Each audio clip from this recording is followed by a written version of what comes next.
So you want to know more about Joseph Smith's claims about the priesthood restoration through the ministering of angels.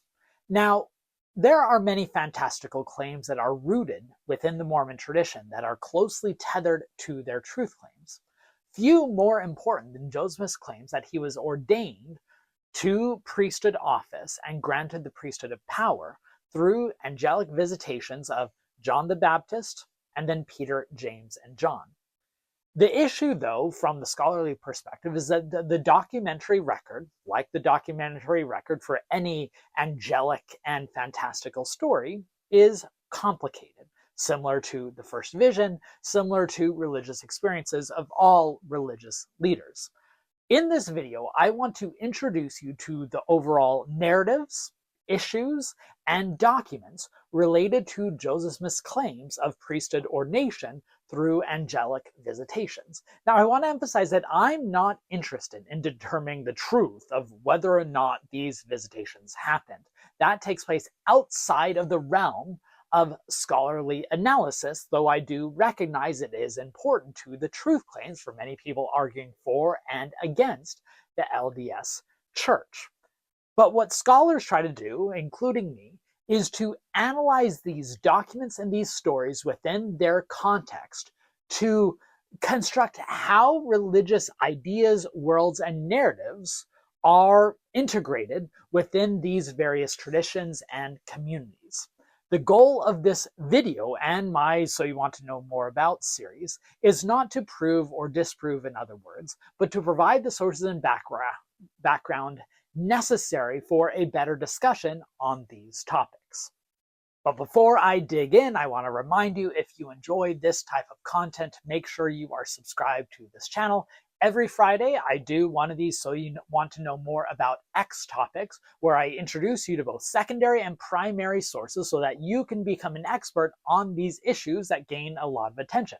On Mondays, I do deep dives on various historical topics, and on Wednesdays, I try to connect the past to the present, whatever our current media, political, or cultural obsessions may be. And if you want to give back to this channel and help make sure that we can continue going into the future, you can become a member of this channel, joining the circle of history nerds, which does give you a few perks like early access to videos and icons next to your name, so I know where your comments are and I can respond. But anyways, let's get back to the history. So here's how the traditional narrative goes. While Joseph Smith and his scribe Oliver Cowdery were working to translate the Book of Mormon, in the spring of 1829, they came upon a passage that referenced the authority to baptize. They determined that they did not have the authority. They went out and prayed, and on May 15th, 1829, John the Baptist, the same John the Baptist in the New Testament, visited them as an angel and then ordained them to the priesthood of Aaron, what's called the Aaronic priesthood, and told them that eventually they would be visited by other messengers who will ordain them to a higher priesthood. Then sometime later, and we will get into that sometime and the chronology in a bit, but sometime later they would, and then according to their stories, they were visited by Peter, James, and John, Jesus Christ and the original apostles from the New Testament, who ordained them to the higher priesthood, later called the Melchizedek priesthood. Now, these stories are crucial to LDS truth claims. They also have a particular historical context. This was during an age where many people identified as primitivists. And this idea of religious primitivism meant that the goal of religions is to strip away the confusion of modern times and go back to the primitive, pure religion of the New Testament. Many of early Mormonism's first converts came from other primitivist traditions, like those who followed Alexander Campbell. Sidney Rigdon, one of the early and influential converts and leaders in the LDS Church, came from this primitivist movement, who argued that we need to return back to a New Testament religion, and the literal ordination from those New Testament apostles was a fulfillment of that cultural claim. Further, within the theological world of Mormon truth claims, that authority needs to be an unbroken chain that shows who you got ordained from all the way back to Jesus Christ. And so these were linkages. Rather than the priesthood of all believers, like many Protestants believed, the Latter-day Saints argued that that priesthood ordination had to be a line of succession, and therefore those angelic ministrations is what connected the modern Latter-day Saints all the way to the original Christians, those saints of Jesus Christ's day. That's why these stories take on such added importance within the LDS community. Now let's talk about the documents related to these stories of the priesthood ordination through the ministering of angels. Surprisingly, the first real reference that we get in the public discourse is an anti-Mormon source, the Painesville Telegraph, in their article, The Golden Bible, in November of 1830, detailing these early Mormon narratives, mentions the ministration of angels and the restoration of things not seen to the New Testament, since the New Testament. Now, that's quite vague, but you're going to see that is a common theme for a lot of these early sources. So what we at least know is there is some discussion of angelic ordinations and priesthood restoration as early, even if the specific details aren't really being pieced together. The next major source from early Mormonism is in 1832, when Joseph Smith starts dictating his first history, a history that he ends up aborting and he doesn't bring to fruition, but he does talk about some early moments. He mentions the ordination of the ministering of angels, as well as the confirmation to the higher priesthood. Now, that word, confirmation, is going to become quite crucial later on. So underline that or put a bookmark in, because we're going to return to it. Now, once again, by 1832, they are already talking about these new priesthood offices, Aaronic, Melchizedek, but even still, they are still talking about the angelic ordination in terms of the lesser priesthood and the higher priesthood, and it's not placing a specific name on these angels. Lots of developments then come in 1834. 1834 is a time when Joseph Smith starts introducing a number of priesthood offices and, importantly, priesthood councils, these circles of authority that were to operate within the Latter-day Saint tradition to bring some form of stability and authorization. Richard Bushman and many other scholars identify this point as kind of a consolidation of priesthood authority, which means that there is an impetus to grant more background and explanation for where this priesthood authority came from. So on February 12th of 1834, Joseph Smith mentions in a discussion the reception of the holy priesthood by the administration of angels and the confirmation of the high priesthood. That's from an account on February 12th, 1834. All these sources, by the way, you can find in links in the description for this video, so you can look at them yourself.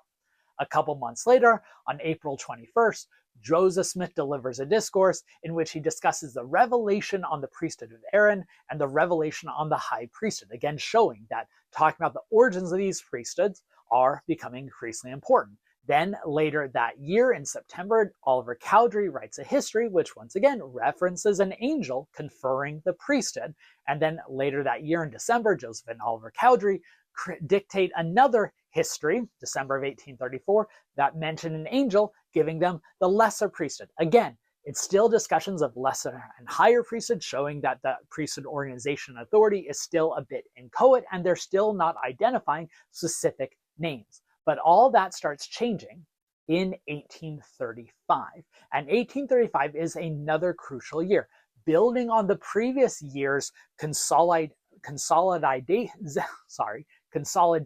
of priesthood authority, there are a number of really important priesthood offices introduced in 1834, notably the Quorum of the 12 Apostles. And now that they have the Quorum of the 12 Apostles and the 70 and these high councils, there is more of a need to fully explain the origins, at least in their rhetoric and narratives concerning the priesthood.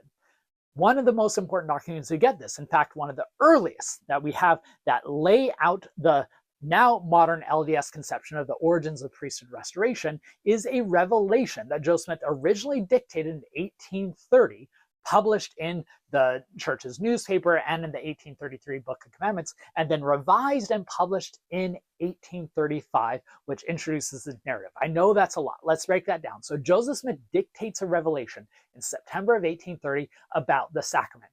This is how the revelation appears in the 1833 Book of Commandments, the precursor to the Doctrine and Covenants. Note that it's just talking about the sacrament. It doesn't talk about the restoration of the priesthood.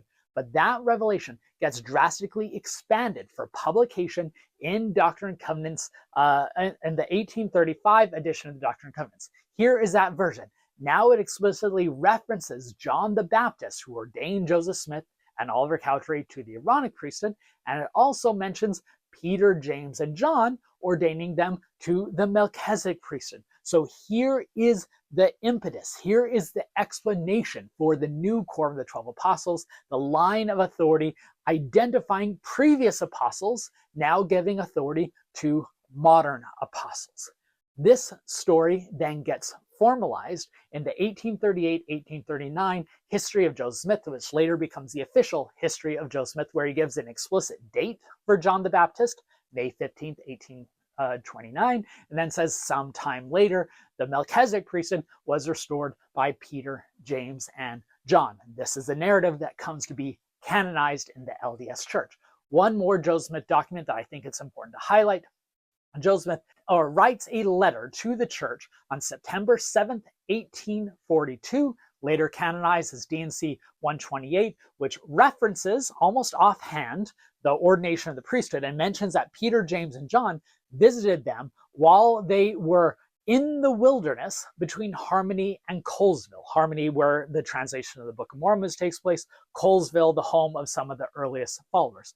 Importantly, and I need to introduce this here because it's going to become significant later, the way this is phrased seems to imply that he was claiming that that ordination to the priesthood by Peter, James, and John took place somewhere between Harmony and Colesville, which seems to imply that it was during a trip. So remember that for later. Now I want to introduce one more document, or a set of documents that come much later, reminiscences, that become quite crucial when trying to identify the precise date Joseph Smith is claiming this happened. Addison Everett, who was an early convert, later on produces a number of reminiscences in which he said Joseph Smith explained that the ordination of the Melchizedek priesthood took place while they were fleeing a mob from Colesville related to a trial.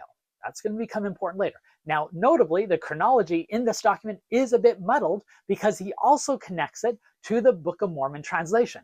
This is crucial because the Book of Mormon translation takes place in 1829, and the mob and trial activity is 1830. So let's get into those dating problems. Now, scholars of the LDS Church have wrestled for years to place a specific date on that alleged visitation from Peter, James, and John, that angelic ordination to the higher priesthood. Let me introduce three theories that have dominated this discussion. The first theory, and in many ways the official theory from the LDS Church, is that it took place in late May, early June 1829.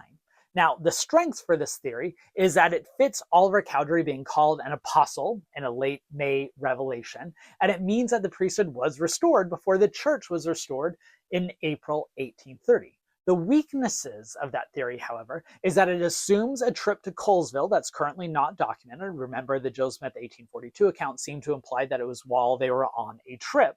And second, it fully doesn't mesh with the order outlined in Joseph Smith's 1839 history, which seems to concern a voice heard in the Whitmer home in Fayetteville that would have that messes up the chronology because Joseph Smith was in Harmony. The restoration of the Melchizedek priesthood is somewhere between Harmony and Colesville. But how does that happen after they heard the voice in Old Father Whitmer's home, which does not take place until May?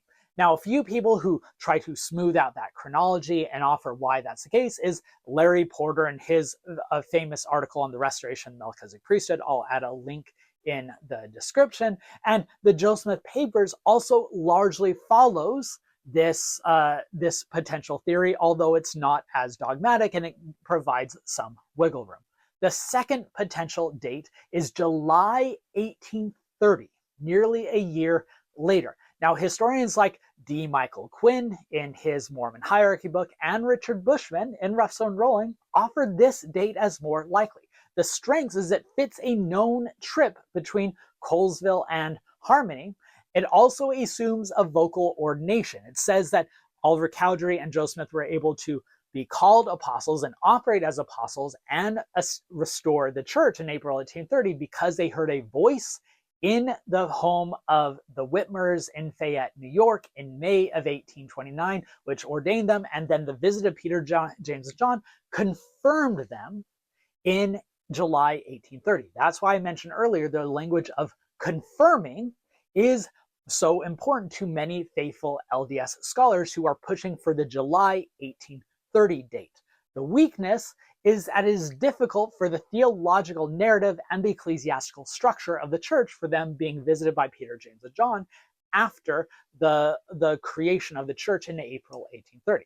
Now, the third theory is the critical take, that all of this is made up, that the creation of these angelic visitations were all manufactured over a number of years in order to match contemporary concerns of proving their authority, similar to the first vision. And there are some early converts to the LDS Church who back this up. David Whitmer, one of the witnesses to the Book of Mormon, and William McClellan both claim that these stories of the priesthood evolved as a way for Joseph Smith to take power. William McClellan, one of the first apostles and early convert, even said, "I never heard of Moroni, John, Peter, James, and John's visitation until later on," a claim that has been disputed by some scholars and is complicated by McClellan's own diaries, but the principle still holds forth that this idea of the priesthood restoration being constructed later on is one of the theories that people have posited to understand these complicated textual records. Now, if you want influential figures, of course, Fawn Brodie and Dan Vogel are scholars of Joseph Smith who not only argue that these accounts are made up, but place the creation of their narratives within a particular historical context to buttress Joseph Smith's claims to authority during the 1830s. Now, most scholars, as I mentioned earlier, are not as interested in trying to prove that these angelic visitations happened or they didn't happen. Those are outside the realm of what scholars can prove. But what they are interested in, and this is the focus of my own work, is how these narratives are constructed and understood with an evolving community. I think the most important point to look at these different documents explaining these angelic ordinations and the claim to authority and the connection to the primitive past is that they demonstrate the evolution of the idea of priesthood authority in general. The references to the higher versus lower priesthood, as opposed to Aaronic and Melchizedek, show that those ideas of authority were still inchoate and growing. So, in other words, scholars set aside the dating issues and instead try to understand, what do these narratives of priesthood mean to their followers, and how does it construct a sense of authority? Now, there have been several really good books recently that do this, that show the evolution of Mormon priesthood narratives. Jonathan Stapley's The Power of Godliness, Mormon Liturgy and Cosmology, published by Oxford University Press a number of years ago and winner of the Mormon History Association Best Book Award, is a really excellent broad overview of the evolution of the rise and fall of what he calls the cosmic priesthood authority. I also strongly recommend Michael MacKay's book, Prophetic Authority, Democratic Hierarchy in the Mormon Priesthood, as another excellent overview. MacKay worked for the Joseph Smith Papers Project for a long time, knows these documents perhaps better than most, and he offers a survey, an overview of how those narratives evolve over time and placing each account within their historical context. In other words, trying to understand the claims of Aaronic versus Melchizedek and John the Baptist and Peter, James, and John, not in the context of 1829 truth claims, but in the claims of creating an apostolic narrative in 1835.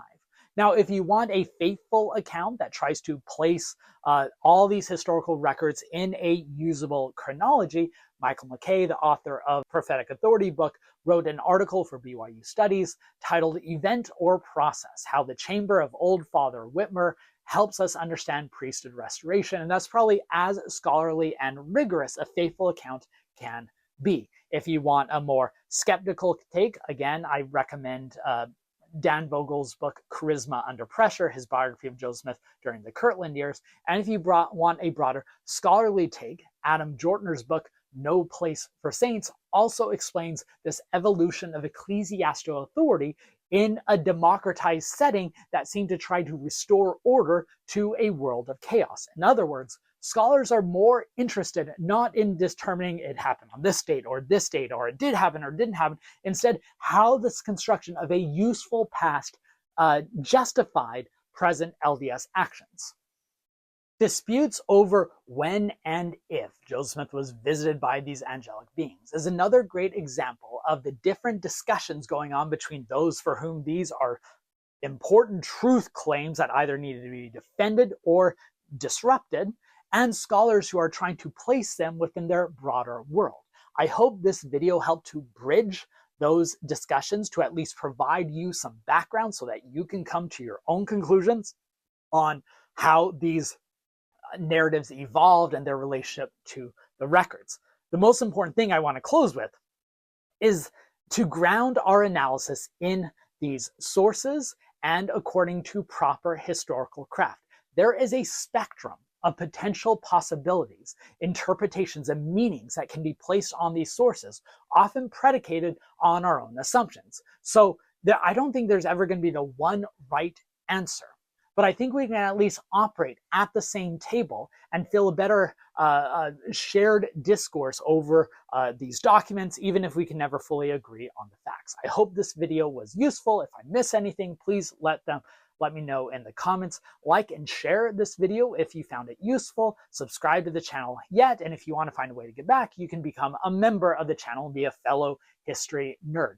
History has never been more relevant than it is today, which is why I believe these discussions are so important.